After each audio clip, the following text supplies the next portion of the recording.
L'histoire qui va suivre est très sombre. On a le destin d'un enfant de 8 ans qui va totalement basculer. À cet âge, tu es normalement en pleine construction. Tu vas à l'école, tu commences ta petite vie tranquillement avec l'amour de tes parents. Mais ici, malheureusement, on va être loin de tout ça. On va découvrir ensemble comment tout ça a pu prendre une telle ampleur. Pourquoi à 8 ans, il a vécu des choses horribles? Eh bien, t'as des histoires comme ça où à 8 ans, ta vie est un film, et t'as moi à 8 ans qui joue avec sa Game Boy, innocent de ce monde terrifiant à manger des Kellogg's. Je peux vous le dire, quand je découvre certaines histoires, je me dis qu'on a de la chance.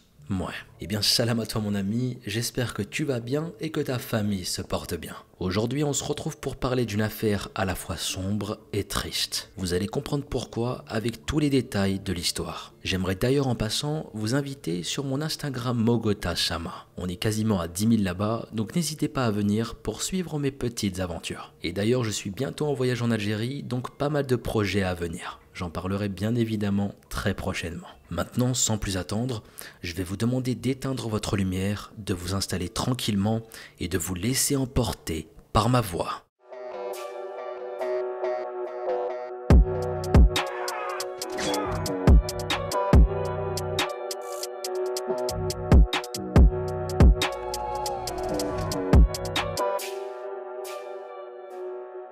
Nous sommes dans la petite ville de St. John's, dans l'Arizona, à près de 2000 km de l'Iowa. Dans l'une des maisons de cette petite communauté vivent Vincent Romero, 29 ans, son fils Christian, 8 ans, ainsi qu'un locataire et ami de Vincent, Timothy Romans, âgé de 39 ans. Le 5 novembre 2008, aux alentours de 17 h, le 911 reçoit un appel d'un voisin du quartier résidentiel. Il y aurait 2 personnes en danger de mort chez les Romero Romans. L'urgence est absolue et il faut intervenir tout de suite. Toute sirène hurlante, la police se rend immédiatement sur les lieux. À 17h05, une patrouille tape à la porte de la maison concernée. C'est un petit garçon qui vient leur ouvrir. Il affiche une mine apeurée et choquée. Les agents mettent en sécurité le garçon, l'interrogent brièvement et font le tour de la maison. Il ne faut que quelques minutes pour qu'ils découvrent 2 cadavres. L'un est en bas près de l'entrée et l'autre à l'étage. Ils ont reçu 2 coups de fusil chacun, un à la tête et au thorax. À première vue,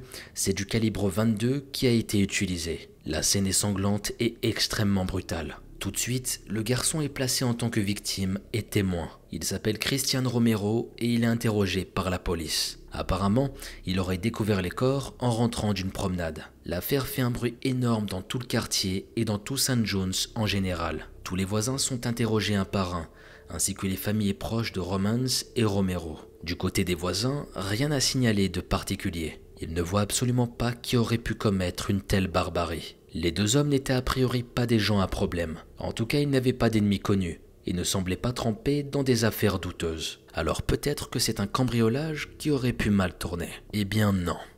Peu probable que ce soit ça parce que rien n'a été volé. Le cas est très compliqué, d'autant plus qu'aucune trace d'un ADN inconnu n'a été retrouvée sur les lieux. Personne n'a l'air de savoir par où commencer. Personne? Non, ce n'est pas totalement vrai. Il y a bien quelqu'un, une femme qui va mettre un point de départ à cette enquête. Cette femme, c'est Madame Tanya Romans, la femme du défunt Timothy. Alors qu'elle est en pleine phase de deuil, il y a quelque chose qui la travaille beaucoup depuis qu'elle a appris le décès de son époux. C'est peut-être quelque chose d'extravagant, peut-être quelque chose qui relève du délire paranoïaque, mais il faut qu'elle en parle. Le jour où on lui a annoncé la terrible nouvelle, peu avant, elle était au téléphone avec son mari. Tout était normal, jusqu'à ce que Timothy coupe court à la conversation. Il avait prétexté que Christian, le jeune fils de Vincent, l'avait appelé dans la maison.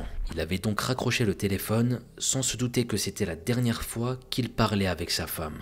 Un peu plus d'1 heure plus tard, le monde de Tanya Romans s'écroulait. Elle n'en était pas sûre, mais une intuition horrible martelait tout son être. Peut-être que Christian n'était pas qu'un simple témoin. Alors qu'est-ce qui s'est vraiment passé? C'est ce que nous allons découvrir dans cette histoire qui a secoué l'Amérique. Remontons un peu dans le temps pour découvrir ça. Christian est un papa célibataire séparé qui élève seul son fils. 6 ans auparavant, la petite famille vivait encore sous le même toit. Lorsque le petit Christian eut l'âge de 2 ans, Erin Bloomfield, sa maman, a décidé de divorcer de Vincent. Après des procédures judiciaires aussi longues qu'intenses, c'est au papa que la garde complète de Christian fut confiée, ce qui est une chose relativement peu commune dans le pays. Cependant, Erin Bloomfield est autorisée à rendre régulièrement visite à son fils. Selon le voisinage et les gens de St. John's qui connaissaient la petite famille Romero, ce sont des gens sans histoire particulière. Monsieur Romero semble être un père attentionné, qui ne manque pas de tout faire pour élever son petit garçon, qui deviendra rapidement très poli et respectueux avec les autres. Vincent Romero travaillait beaucoup pour subvenir aux besoins de son foyer. Selon les journaux, il est resté longtemps employé dans une centrale électrique. Lorsqu'il n'est pas en train de travailler, le grand hobby de ce papa, c'était la chasse. Ainsi, et dans la pure tradition locale, c'est tout naturellement qu'il a appris très tôt à son fiston comment tirer avec une carabine. Ensemble, ils allaient chasser les chiens de prairie de temps en temps. La maison des Romero est très grande. Depuis quelque temps, Christian a décidé d'y accueillir une nouvelle personne. Il s'agit de l'un de ses collègues de travail, Timothy Romans, âgé de 39 ans. Bientôt, il deviendrait un véritable ami. Vincent lui loue une des chambres de la maison. Ici, tout le monde y est gagnant. Des charges diminuées et la possibilité de convoiturer pour se rendre à l'usine. Et en prime, un peu plus de vie dans la maison au quotidien. Selon les dires du jeune Christian plus tard, il n'y avait pas de problème apparent à cette cohabitation. Non, les soucis étaient plutôt ailleurs. Il semblerait que Vincent pouvait être assez sévère envers son fils. Il pouvait avoir la main lourde par moments. Le petit garçon parlera surtout de fessée qu'il recevra régulièrement. Alors pour certains, la pratique de la fessée n'a rien de choquant. Elle est peut-être même éducative. Pour d'autres, elle est un geste aussi violent qu'un autre, en plus d'être humiliante si elle est pratiquée directement sur la peau, ou en présence de tiers qui peuvent voir. Chacun s'en fait son avis. D'ailleurs, j'aimerais avoir votre avis dans les commentaires. Qu'est-ce que vous pensez de ce genre de pratique? C'est choquant ou au contraire, vous êtes un peu de la vieille école et vous pratiquez ce genre de choses? J'aimerais bien avoir vos avis sur la question, je suis curieux. En tout cas, dans l'esprit du jeune Romero, la violence que pouvait avoir son père envers lui pesait beaucoup, et plus que quiconque aurait pu l'imaginer. Pourtant, personne a priori n'a remarqué d'abus au sein du foyer de St. John's. Après tout, même si M. Romero pratiquait la fessée sur son fils, cela ne choquait pas pour autant les gens. Plus tard, les autorités choisiront de rester secrètes sur beaucoup de détails liés à l'affaire Romero. Le très jeune âge de l'enfant y est pour beaucoup. Parfois, certains passages d'histoire vraie ne sont pas destinés à être contés, et on peut comprendre pourquoi. Cette discrétion peut se révéler cruciale pour que l'enfant devienne plus tard un adulte à peu près sain. Quoi qu'il en soit, durant ces années au foyer paternel, rien de potentiellement maltraitant n'avait jamais été remarqué. Ni les voisins, ni l'école, ni les services sociaux n'avaient jamais été sollicités. En classe, le comportement de Christian est jugé ordinaire. Ce n'était pas un enfant à problème. Mais comme nous le savons tous, il faut savoir lire entre les lignes. Il a des blessures qui sont invisibles à l'œil nu. Des blessures profondes que l'enfant ne sait parfois pas exprimer. Des blessures qui au bout d'un moment, telle une cocotte minute, explosent. Il y a plusieurs choses qui pourraient être au cœur du problème de Romero. La première, c'est le manque d'écoute et de dialogue. Christian est un jeune enfant qui ne fait pas de vagues. Il est poli, respectueux. C'est très bien ainsi, les voisins sont contents, les parents aussi. Pourtant, quelque chose commence à bouillir en lui. Quelque chose qu'il ne parvient pas à extérioriser. Il ne peut pas car pour l'instant, il n'a pas les outils en tant qu'enfant. Lorsque Vincent estime qu'il dépasse les bornes, Christian reçoit une fessée. 1, 2, 3, 4 et j'en passe, jusqu'à ce que les consignes rentrent et qu'il redevienne le petit enfant docile qui ne dérange plus.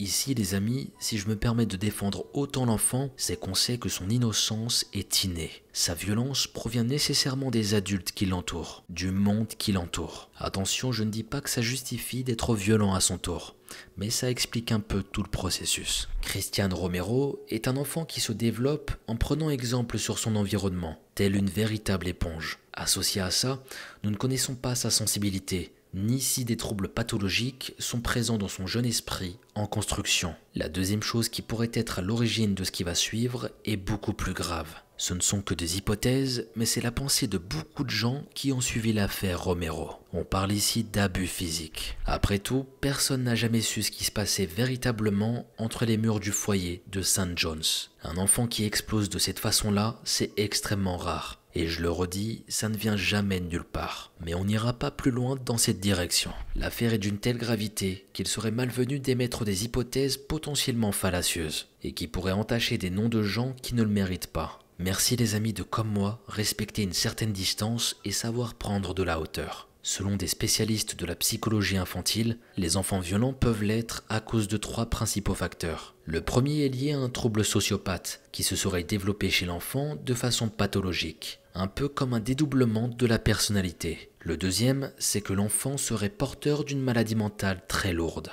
Et le troisième est que l'enfant aurait vécu pendant des années une maltraitance physique et mentale. Peu après le drame, la police découvrira un petit registre assez déstabilisant, regroupant le nombre de fessées que Christian a soigneusement compté et noté. Il avait noté quelque chose de perturbant lorsqu'on le remet dans son contexte. La 1000e serait la dernière. Un soir de novembre 2008, le 4, Vincent se rend compte que son fils n'a pas ramené certains documents scolaires à la maison. En colère, il l'attrape et lui assène 5 coups sur les fesses. Après la punition, Christian prend son petit carnet. S'il les a bien comptés, c'est celle-ci. C'est la 1000e fessée.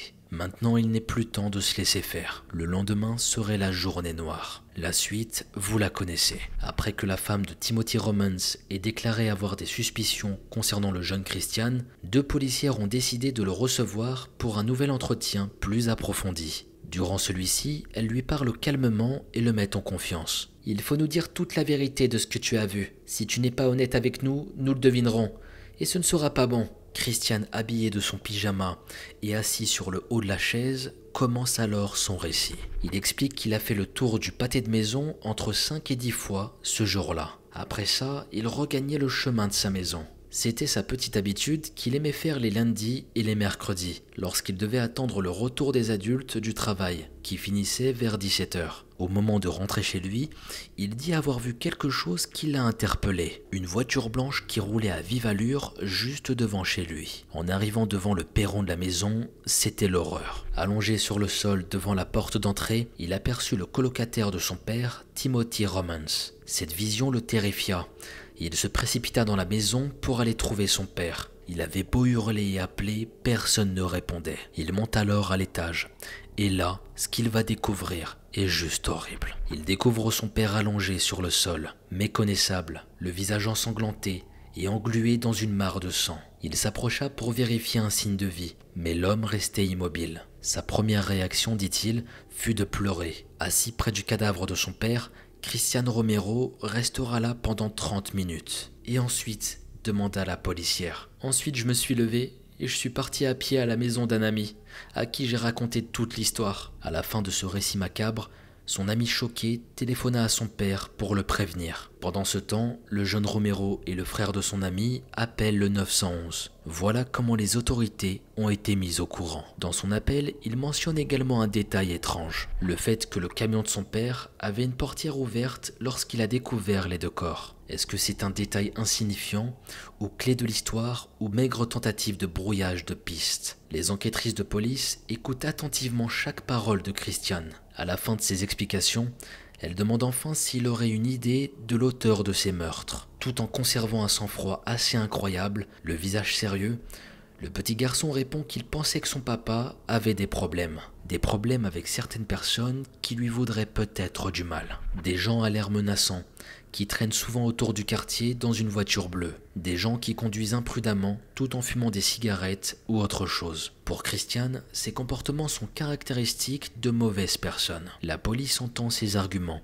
Tout est noté soigneusement. Et rien ne montre à première vue que le jeune enfant a quelconque lien direct avec ce qui s'est passé. Pas un tremblement, pas une goutte de sueur, ni aucune larme n'émane de lui. Tel un véritable robot dénué d'émotion, il parvient à se frayer un chemin dans le flot des questions qui lui sont posées, et ce en dépit de la pression exercée par les 2 agentes. Résister à un tel traitement lorsqu'on n'est pas blanc comme neige, c'est un exercice extrêmement compliqué. Garder un discours cohérent nécessite une bonne organisation mentale. Et l'exercice n'est pas aisé pour un enfant de 8 ans. Au bout d'un long moment d'échange, les policières demandent au jeune Romero s'il aurait entendu les coups de feu avant de rentrer chez lui. C'était possible étant donné qu'il ne traînait pas très loin. Mais Christian répond qu'il n'a strictement rien entendu, que les assaillants s'étaient déjà sûrement enfuis lorsqu'il est rentré chez lui. Donc selon lui, il n'était pas là et suffisamment loin pour ne rien entendre. Maintenant, elles vont expliquer à Romero de quelle façon les choses vont procéder. Tout d'abord, les experts vont faire des analyses de poudre sur ceux qui étaient proches de la scène, ou simplement proches des 2 hommes en général. C'est un élément concret qui ne ment pas. S'il y a de la poudre sur les vêtements ou sur les mains de quelqu'un juste après un meurtre, cela signifie que cette personne a tiré très récemment. Cette personne peut alors très rapidement devenir un suspect potentiel. C'est un argument de poids pour le jeune garçon qui commençait petit à petit à paniquer. Il prend subitement la parole pour expliquer que quand il était dans la maison, il y avait un peu de fumée. Peut-être que de la poudre se serait déposée sur lui et ça le rendrait suspect. Cette réaction est très étrange pour les policières. Elles se regardent et se demandent sans se le dire pourquoi le garçon avait brusquement besoin d'exprimer cela. Pourquoi tu penses avoir de la poudre sur tes vêtements? Le petit garçon commence à hésiter. Oui, j'en ai peut-être, mais j'en suis pas sûr. Face à lui, les officiers durcissent légèrement le ton afin de l'intimider. Tu sais, c'est important que tu nous dises tout. Est-ce que tu as tiré avec une arme dernièrement? Dans tous les cas, nous le saurons, car nous allons faire des analyses sur tes mains et tes vêtements. La question peut sembler lunaire pour un enfant de 8 ans. Mais ici, je vous rappelle qu'on est aux États-Unis et les enfants là-bas commencent à tirer très tôt. En l'occurrence, Christian était un habitué des armes. Il n'en avait pas peur. Oui, j'ai peut-être tiré avec une arme. Je m'en souviens pas très bien. La pression augmente sur le petit garçon. En fait, il est déjà pris au piège. Il réfléchit quelques secondes, puis doucement lâche prise. Il commence par avouer quelque chose d'incroyable qui abasourdit les deux femmes. Oui, j'ai tiré avec une arme hier.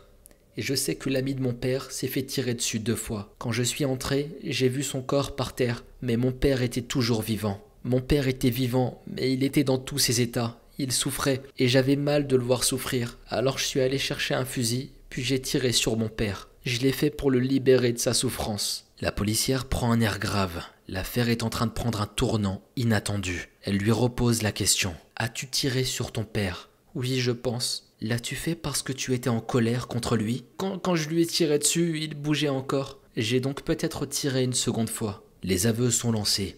Le petit garçon est au bord du précipice. Il finit par s'y jeter tout entier. Il avoue tout. En fait, j'ai tiré sur les deux. Sur mon père et sur Timothy. Nous y sommes. Le jeune garçon à l'apparence sage et aux manières polies a bien commis ce geste dont personne ne se serait douté. Les agentes sont choquées et l'interrogatoire s'arrête ici. On ne saura pas pourquoi Christian a commis l'irréparable. On n'aura aucune info là-dessus. Tout ce qui sera donné au grand public, c'est cette histoire de fessée. Et après tout, peut-être qu'il n'y avait pas vraiment de raison. Tout à l'heure, on était en train d'énumérer les facteurs qui pourraient amener un enfant à se comporter de façon aussi brutale. La maladie mentale, la sociopathie ou une vie de souffrance. Pour Christian, les choses sont, semble-t-il, un peu plus compliquées. La raison est que très souvent, les enfants qui tuent sont déjà adolescents. Pour les plus jeunes, les professionnels préfèrent prendre quelques pincettes quant à leur conclusion. Oui, car les raisons pour lesquelles un enfant s'arme et tire peuvent être liées également à une impulsion incontrôlée. Cela peut être également une inconscience des événements qu'il est en train de planifier. D'autant plus si cet enfant n'a plus peur des armes. S'il a l'habitude de tuer ne serait-ce que des chiens de prairie. C'est comme à la chasse, comme dans les films d'action. Il suffit de viser, d'appuyer sur la gâchette et le problème est réglé. C'est simple. C'est probablement le cas de Christian. Le cas d'un enfant à la psychologie compliquée pour les spécialistes en la matière. Un cas qui va faire l'objet d'études. Ce qui est incontestable, c'est que Christian avait réellement un mal-être tapi tout au fond de lui. Un malaise de vivre non traité qui aurait pu mener à sa propre mort. Sa maman et sa grand-mère témoigneront plus tard que ces derniers temps, le petit garçon n'était plus le même. Il cherchait beaucoup plus la proximité, l'amour. Mais en même temps, il semblerait qu'il ne se livrait pas complètement sur ses sentiments les plus noirs. Comme si les choses étaient cadenassées dans un coffre-fort inviolable, dans le plus lointain recoin de son cœur. Sa grand-mère dira qu'elle n'est finalement pas si étonnée que ce drame soit lié à son jeune petit-fils. Plutôt triste d'avoir cet avis de sa grand-mère, c'est qu'elle savait qu'il n'allait pas bien, que quelque chose de sombre allait se dévoiler plus tard chez lui. Et apparemment elle avait raison, ça n'a pas manqué. Environ 4 mois plus tard, en février 2009, s'ouvre le procès d'un des plus jeunes criminels du pays. L'ambiance est tendue. Dès le départ et tout au long du procès, les procureurs et les avocats de la défense ont du mal à savoir quoi faire avec un enfant aussi jeune. Aucun enfant de 8 ans ou moins n'a commis d'homicide aux États-Unis entre 2005 et 2007, selon les statistiques du FBI. Les détails de l'affaire étaient clairsemés dès le début, en raison d'une ordonnance de non-publication. L'avocat de la défense Benjamin Brewer déclara que bien que le public ait un fort appétit pour les détails, il est peu probable qu'il soit satisfait. Avec les avocats, il va rapidement être trouvé un compromis pour réduire un peu plus les accusations qui pèsent sur Christian. Le deal est de plaider coupable pour la mort de Timothy Romans. En échange, l'accusation concernant la mort de son père sera abandonnée. Alors me demandez pas comment c'est possible, moi-même je n'en sais rien. On sait que le garçon a tué son père, mais les charges sont tout simplement abandonnées. Bon, en même temps on pourrait se dire c'est un garçon de 8 ans. S'acharner sur lui comme on s'acharnerait sur un adulte en pleine possession de ses moyens, ce serait certainement injuste. Au niveau de la loi, ce compromis a pour intérêt de le faire échapper d'une peine dans le système correctionnel pour mineurs de l'État ou d'être jugé comme un adulte. Pour l'avocat de Christian, le faire enfermer dans une prison pour mineurs serait le début de la fin pour lui. Évidemment, c'est un cas exceptionnel, et vous vous doutez bien que cet accord ne plaît pas à tout le monde. L'avocat de la défense, Ron Wood, déclara plus tard en ce sens « Je ne sais pas si c'était la meilleure chose à faire, cela reste encore à voir. » Cette résolution de l'affaire offre plus de chances en faveur du garçon. Certains préféraient le voir en détention, comme Tanya, la veuve de Romans, ses 2 filles, et même la propre mère de Christian pour ses propres raisons. Lors de l'audience du jeudi 19 février 2009, Christian était plus bavard et détendu que lors des audiences précédentes. Il riait et discutait avec son avocat et sa mère. Mais son comportement est redevenu sérieux au fur et à mesure que l'audience commençait. Le juge l'a interrogé pendant près d'une demi-heure pour savoir s'il comprenait ses droits, les termes de l'accord de plaidoyer et les conséquences. Le garçon a répondu respectueusement et poliment en utilisant oui monsieur ou non monsieur dans la plupart des cas. Tout le long de l'audience, sa mère était en larmes. Et tu m'étonnes. Participer au jugement de ton fils de 8 ans, c'est pas commun. C'est même hyper triste et je le souhaite sincèrement à personne. Comme je le disais au début, à cet âge-là, personnellement, je jouais à la Game Boy. J'étais pas dans un tribunal à être jugé pour meurtre. Ça semble lunaire dit comme ça. Enfin bref. À la fin, le procureur est tombé d'accord avec le compromis trouvé par les avocats. Si l'enfant doit un jour avoir une chance d'avoir une vie normale, il ne pourra pas gérer le fait d'avoir plaidé coupable pour la mort de son père. En vertu de l'accord, le juge décidera plus tard si le garçon sera placé en institution ou vivra avec ses parents. Il devra recevoir des évaluations diagnostiques ou des examens de santé mentale à l'âge de 12 ans, 15 ans et 17 ans. Les examens viseront en partie à déterminer si le garçon est un danger pour la société. Christian Romero ne pourra pas non plus s'inscrire dans une école publique ou privée, à moins que les évaluations ne déterminent qu'il ne représente pas une menace pour lui-même ou pour qui que ce soit d'autre. En 2010, après des mois de pourparlers juridiques, la sentence tombe. Le jeune meurtrier est finalement condamné. Il intègre pour une durée indéterminée une unité de traitement. Il est condamné à subir une probation jusqu'à l'âge de 18 ans, avec des évaluations psychologiques à l'âge de 12, 15 et 17 ans. Le premier rapport le concernant tombe en 2012. Et il n'est pas tout rose. Depuis son arrivée dans un foyer dans la région de Phoenix, Christian, âgé d'environ 12 ans, aurait enfreint sa probation 25 fois. Parmi ses manquements, il aurait fait un geste d'arme de poing sur une conseillère en menaçant de lui tirer dessus. Il l'aurait également poussé contre un mur, menacé de tuer une autre usagère, détruit une horloge et tenté de s'enfuir. Sur les 25 plaintes initiales, 3 ont été retenues par les autorités. Malgré ces faits, Christian parvient à évoluer et à grandir. Il fait des efforts chaque jour et de plus en plus. Il a de bons rapports avec ses référents. Lorsqu'il atteint l'âge de 15 ans, et après étude de son dossier, un juge statue qu'il est prêt à intégrer une famille d'accueil et à étudier dans un établissement public. Son avocat pense également qu'il est prêt pour cette nouvelle étape. Cependant, la famille Romans n'est pas d'accord avec cette décision. Elle sera soutenue par le procureur. Pour se faire entendre, Tanya Romans écrit toute une série de lettres déchirantes au juge de l'Arizona. Elle y décrit son chagrin et celui de ses 2 filles après la mort de son mari et demande à ce que Romero puisse rester en charge. Elle déclara en ce sens la chose suivante. « Vous ne savez pas de quoi il est capable, je ne voudrais pas qu'il s'approche de ma famille. » Elle ajoutera durant les nouvelles audiences qu'il n'avait pas été précisé dans quelle mesure les nouveaux parents d'accueil et les enseignants seraient informés du passé de Romero, ni quelles mesures seraient prises pour s'assurer qu'il ne s'enfuit pas. Ces propos seront soutenus fermement par le procureur en charge de l'affaire. Pour lui, sur la base des rapports qu'il a lus, l'envoyer dans une école publique ne serait pas une bonne chose. Leurs avis sont entendus, mais la décision finale ne changera pas. Il sera trouvé pour Christian un lieu qui peut assurer son suivi thérapeutique, et il sera sûrement envoyé dans une école publique. Lorsqu'il aura 18 ans, il intégrera une famille d'accueil. Tout au long de son parcours, Le jeune homme reçoit régulièrement la visite de sa famille du côté de son père. Les personnes en charge de Christian espèrent qu'à l'avenir, quand il intégrera son nouveau foyer, les choses s'adouciront pour lui. Il sera dans un meilleur cadre et donc en principe plus enclin à développer des liens avec une famille au lieu d'être dans un dortoir impersonnel. Cependant, lui trouver une place ne sera probablement pas facile compte tenu de ses besoins et de la pénurie de foyers d'accueil en Arizona. Ce qui est certain, c'est que Christian Romero ne sera jamais renvoyé à St. John's dans sa ville d'origine. C'est un endroit qui est bien trop lourd de souvenirs et d'émotions pour tout le monde, que ce soit pour la famille des victimes autant que pour Christian. Aujourd'hui, très peu de gens savent où Romero se trouve. Il a atteint la majorité légale aux États-Unis. Soit il est dehors et inséré en société comme n'importe quel citoyen, soit il est placé encore en institution et continue un suivi dans le cadre de ses besoins.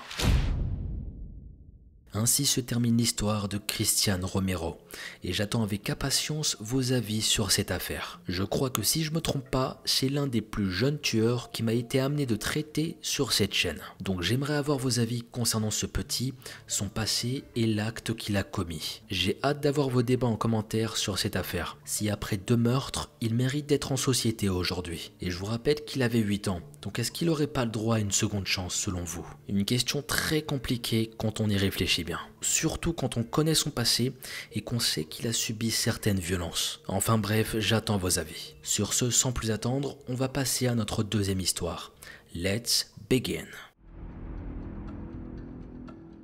Pour notre deuxième histoire, on se dirige vers les États-Unis dans le quartier du Bronx à New York. Et je pense qu'ici, j'ai pas besoin de présenter le pays. À force de s'y rendre pour des histoires criminelles, on le connaît parfaitement, malheureusement. Je vais vous présenter Gabrielle Muniz, âgée de 26 ans. Elle est la fille de Yannick Rocha et de Ricardo Muniz. Elle a juste une seule sœur qui s'appelle Gisèle. C'est une jeune femme intelligente qui semble apprécier les études. Elle obtient son diplôme de fin de lycée en tant que major de promotion, avec un diplôme d'histoire de l'art en complément. À l'âge de 20 ans, la jeune femme devient maman d'une petite fille, Rosara. Gabrielle est une maman célibataire pleine de vie, qui apparaît toujours souriante sur les photos que j'ai pu trouver. Elle élève seule Rosara qui a grandi et a désormais 6 ans, sans que le père n'apporte le moindre soutien. Son entourage s'accorde à dire que c'est une maman extraordinaire qui donne tout pour sa fille. La relation entre Gabrielle et Rosara est forte, et la petite fille est à l'image de sa maman, décrite comme un rayon de soleil. Moi ici, je dis respect.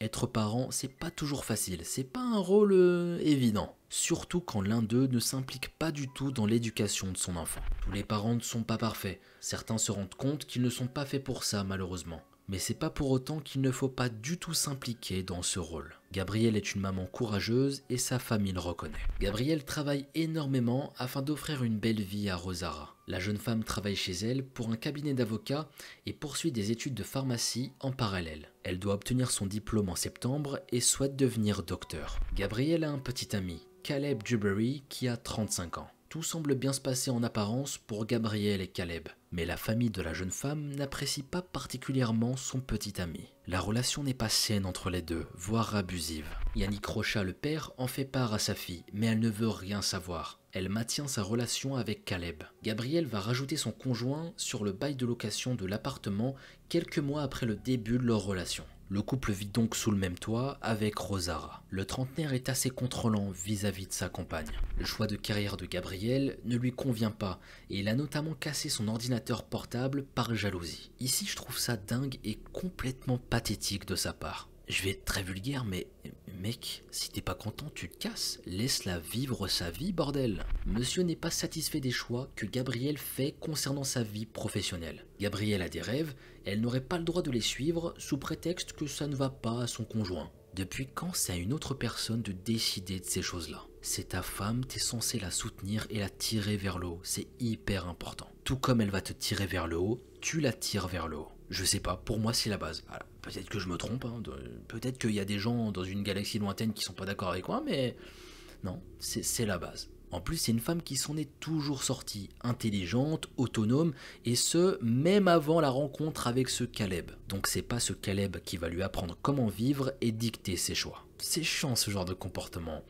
Bref, je me calme et on continue. Au bout de quelques temps, la famille de Gabrielle s'étonne de ne plus avoir de ses nouvelles ainsi que sa fille. Sa mère et sa sœur tentent de la joindre, mais sans succès. La famille n'est pas seule à s'étonner de ce silence. Le voisinage s'inquiète et la police est prévenue. Des agents sont envoyés par la suite au domicile de Gabrielle pour un contrôle, pour voir si tout allait bien. Ici, on ne sait pas s'ils avaient eu la permission au préalable de pénétrer dans les lieux, ou si on les a autorisés à rentrer dans l'appartement, tout simplement. Gabrielle et Rosaura sont retrouvées mortes chez elles dans leur appartement du Bronx le 5 mars 2022, un peu avant minuit. Elles ont toutes les deux été poignardées. La petite fille est retrouvée dans son lit, sous ses couvertures. Rosaura a subi un violent traumatisme à la tête, avant d'être poignardée à plusieurs reprises au visage. La petite fille poignardée au visage. C'est quoi ce bordel, sérieux? Comment tu peux en arriver là et être aussi inhumain? Ça me dépasse. Sa maman, quant à elle, aurait été retrouvée au sol dans l'appartement. Les autorités n'ont pas révélé l'emplacement précis où le corps a été découvert. Gabrielle porte de nombreuses blessures à la tête, au dos et au bras. Quand on voit ça, on sait qu'elle s'est défendue, qu'elle a essayé de survivre. 3 couteaux ont été récupérés dans l'appartement pour être analysés.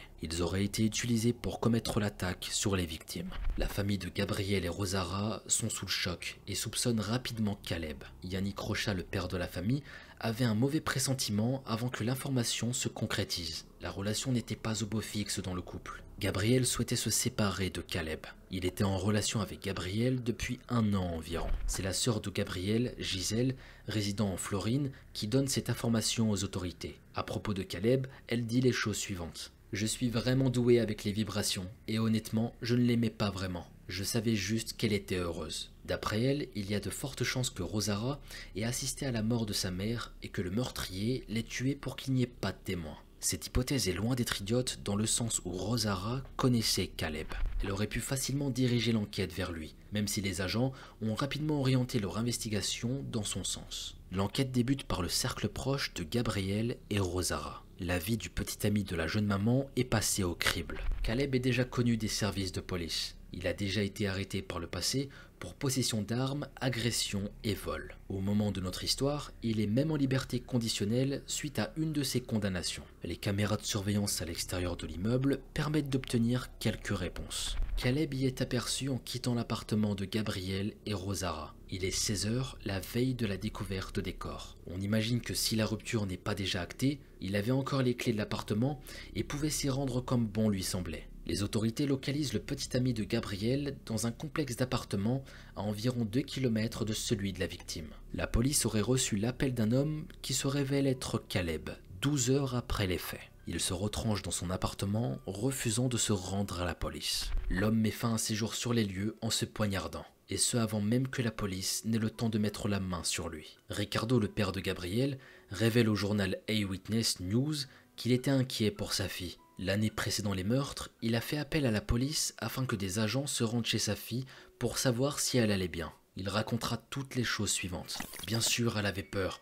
Alors quand ils ont frappé à sa porte, tout était censé aller. Elle m'a dit qu'il avait l'habitude de la frapper. Il a cassé son ordinateur portable parce qu'il était jaloux de sa profession. Gabrielle avait peur de son ex-petite amie, mesquine. Et c'est plutôt logique quand on sait que Caleb ne s'en prenait pas qu'à ses affaires. Il a un passé violent, ce qui n'est pas gage de confiance. La famille n'étant pas tout proche de New York, il n'avait pas d'autre choix que de faire appel à la police pour s'assurer que Gabrielle et sa fille allaient bien. Le fait que Caleb Duberry se tue prive la famille de Gabrielle et Rosaura d'un procès afin d'obtenir des réponses. On ne peut donc pas savoir les réelles motivations de Caleb dans la mort de sa compagne et de sa fille. Ici, je n'ose pas imaginer l'ampleur de la douleur en plus d'avoir perdu Gabrielle et Rosaura. Les proches de la mère et de la fille ne pourront pas avoir de réponse. Ils ne pourront pas faire face au meurtrier et le voir puni. Vous allez me dire, ouais, mais il est mort, donc c'est déjà ça.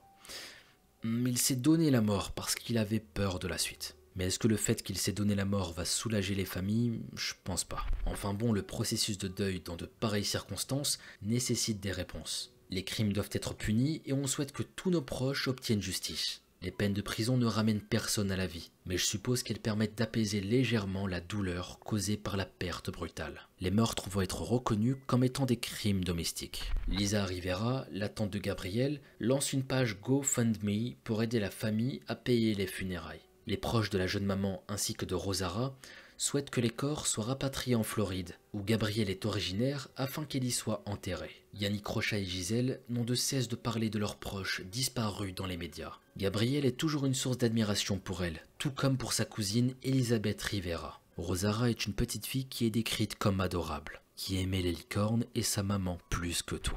Le 7 mars, la présidente de l'arrondissement du Bronx, Vanessa Gibson, s'exprime suite à cette affaire. La violence familiale est une épidémie qui touche tout le monde. Peu importe l'âge, le statut économique, l'orientation sexuelle, le sexe, la couleur, la religion ou la nationalité. C'est un crime que nous devons rejeter, punir et éradiquer. La mort de la petite Rosaura est considérée comme étant le premier meurtre d'enfant de 2022 à New York. Les proches de Gabrielle tentent désormais de faire de la prévention dans les médias au sujet des premiers signes de relations abusives. Ils souhaitent éviter qu'une telle tragédie se reproduise. Ainsi se terminent nos 2 affaires du jour. Et bordel, elles sont tellement tristes. Vous savez, je vais vous dire un truc. Je réalise des affaires criminelles depuis plus de 2 ans maintenant. Il y en a certains qui vont vous dire en réalisant ce genre de sujet, moi ça me fait rien, non, quand je réalise cette affaire, je suis pas touché plus que ça, j'ai l'habitude, voilà. C'est facile pour moi, je suis pas plus sensible que ça. Bah je peux vous dire que personnellement, au fond de moi, il y a toujours une part de tristesse sur les affaires que je traite. À chaque fois que je traite ce genre de sujet, ça fait mal au cœur. Parfois quand je découvre l'affaire pour la première fois, surtout quand les victimes sont très jeunes, je vous jure que j'en frissonne tellement j'ai de la peine pour eux. Ouais, ça fait de la peine. Je sais pas, mais j'ai tendance à beaucoup me mettre à la place de la famille. Tu vois, je me dis putain, si j'avais été son frère, son père ou sa mère, tu vois. Toutes ces émotions qui parfois se mélangent, avec de la colère aussi, face à ces injustices. Parfois beaucoup de colère aussi sur certains sujets, mais j'essaie de me calmer. Vous savez, c'est important de garder ce côté humain en découvrant toutes ces affaires criminelles. C'est hyper important même. Et ça, à mes yeux, ça compte pour celui qui la réalise et ceux qui vont l'écouter par la suite. Se rappeler que chaque histoire qu'on découvre sont uniques. Que les personnes derrière, c'est des humains avec un cœur et des émotions. Des gens de la vie de tous les jours, tout simplement. Et c'est pour ça que je dis souvent, ça aurait pu être n'importe qui d'entre nous. Et voilà mes amis, on est sur la fin de notre vidéo. Merci à vous d'être toujours aussi nombreux à m'écouter et à me regarder. Ça me fait toujours chaud au cœur. Je vous fais un gros bisou. Profitez, il vient du cœur celui-là. Il n'y en aura pas tout le temps. Et de toute façon, vous êtes beaucoup trop nombreux, bande de fourbes. Puis j'en fais pas tous les jours non plus, hein. Et faut pas non plus abuser, hein. Non, franchement, profitez, il vient du cœur. Vous êtes vraiment des crèmes avec moi, super gentils tous les jours. Je reçois des messages, mais incroyables. Et merci à vous, c'est tout. Enfin bon, pour pas changer, ouais, je suis un gros, je suis un morphale. Et je pense à quoi? À manger. Ouais, faut que je me soigne, putain. Non mais regarde-moi pas comme ça. Et faire un tournage, ça ouvre l'appétit. Pas la faire en elle-même, hein. Je suis pas non plus un fou, faut pas abuser. Mais t'as compris, c'est un travail pour moi, tu vois. Donc après le travail, généralement on a super faim. Et ouais, j'ai un petit creux. En plus je jeûne souvent en ce moment. Je dis ça comme ça. Ouais, pour info, je fais beaucoup de jeûnes intermittents. Ça me permet de manger des plus gros repas et d'éviter de manger toute la journée. Parce que sinon, je vais devenir obèse. Ouais, je peux vous le dire. Bref, c'est pas la question. Si vous voulez suivre tout ça, ça se passe sur Instagram, Mogota Sama. Sur ce, prenez bien soin de vous et vos proches. On se dit à très bientôt pour une nouvelle vidéo. C'était Mogota.